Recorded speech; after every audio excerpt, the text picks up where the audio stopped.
नीलम गोरे लक्षवेधी लावायला आणि उमेदवारीसाठी पैसे घेतात, मर्सिडीजवरून झालेल्या आरोपांना प्रत्युत्तर देताना राऊतांचा सनसनाटी आरोप.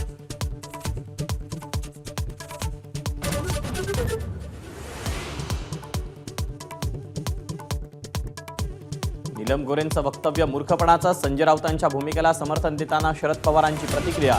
मात्र साहित्य संमेलनाचं राजकीय व्यासपीठ झाल्याचा राऊतांचा आरोप अमान्य.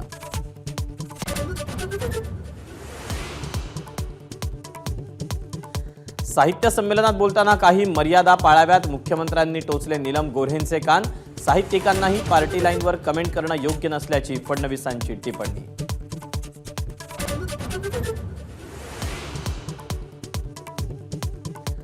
गोऱ्हेंवर अब्रुनुकसानीचा दावा दाखल करणार, सुषमा अंधारेंचा इशारा. तर शिवसेनेत गोऱ्हेंमुळे माझा पक्षप्रवेश रोखल्याचाही आरोप.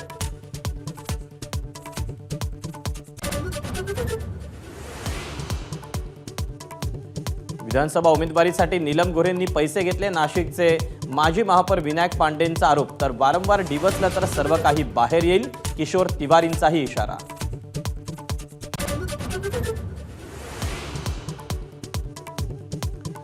कृषी मंत्री कोकाटेंना नाशिक सत्र न्यायालयाचा दिलासा. 1 लाखांच्या जात मुचलक्यावर जामीन मंजूर, तर अपिलाचा कालावधी असेपर्यंत मंत्रिपद कायम राहणार, वकिलांची माहिती.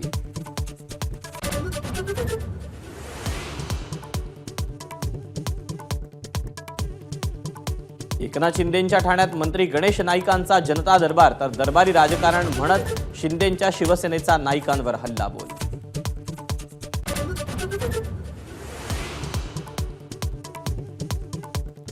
काँग्रेस नेते विजय वडेट्टीवारांविरोधात राज्यात ठिकठिकाणी आंदोलनं. नरेंद्र महाराजांविरोधात आक्षेपार्ह वक्तव्याप्रकरणी अनुयायी आक्रमक.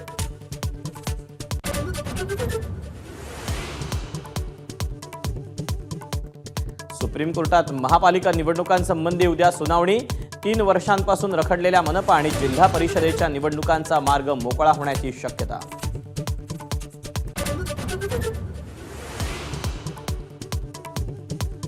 मुरलीधर मोहोळांच्या कार्यकर्त्यांना मारहाण केल्याप्रकरणी गुंड गजा मारणेला अटक. मारहाण करणाऱ्या तिघांची पोलिसांकडून धिंड.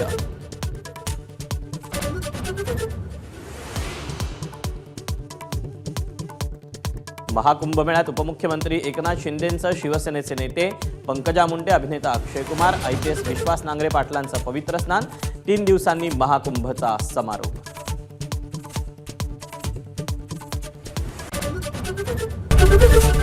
ABP माझा, उघडा डोळे बघा नीट.